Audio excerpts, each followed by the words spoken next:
Hey, how's it going? I'm out here with the Colts. You haven't seen those in a while. I haven't actually done a video in a while, but I was listening to a podcast the other day, and I thought I'd share it with you guys because it's kind of funny.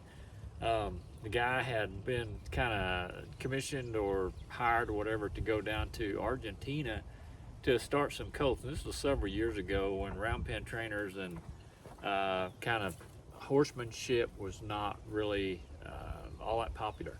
And so this guy was a pretty good trainer, and he was pretty gentle with his horses.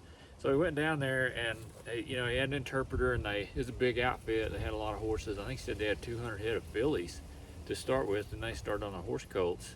And he said, his interpreter said, "What do you want to do?" And he said, "Well, why don't we have them run one in, and let me see how they handle him, and then we'll go from there. I'd like to know how they do it." So he said they had a long alley, and you can't really see this. It's kind of like this alley, and it's high fences on it, and he said they run this horse in there, and they roped one rope around his neck, and then two guys each roped the front foot, and two guys each roped the back foot, and they kind of spread him out and pulled him down there and mugged him down, put a blind on him, and they got a saddle on him, got a bit in his mouth, got a cowboy on him, and let him up.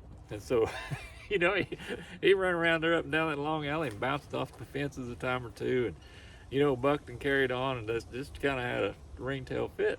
So the interpreter looks at him and said, "What'd you think of that?" And he said, "Well," he said, "I kind of thought it looked like a drive-by shooting." I don't know. I just thought that was really funny.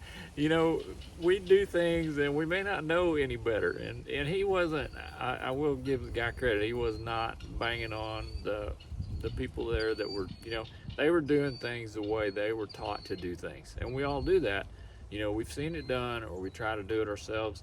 And we don't know a better way, so that's all we have. It's always good to have more tools in your toolbox.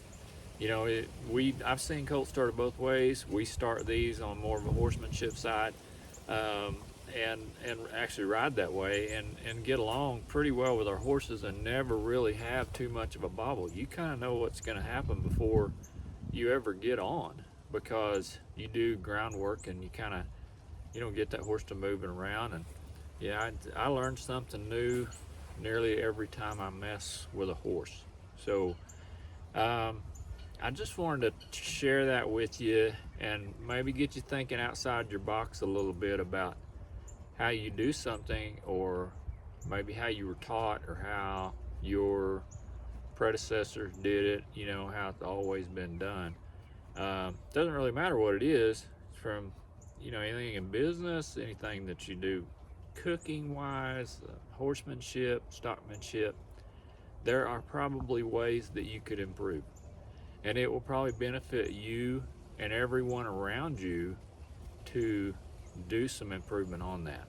So we offer classes here, we do things with people, and there's a lot of good things out there that you can go to. You want to go see some sites and have a cooking class, you can go do that. You want to improve your horsemanship, you can do that. You want to improve your business or whatever it is, find something or somebody that you maybe watched something on or heard about, and think about that a little bit, and get in one of their programs and see if your life doesn't drastically improve.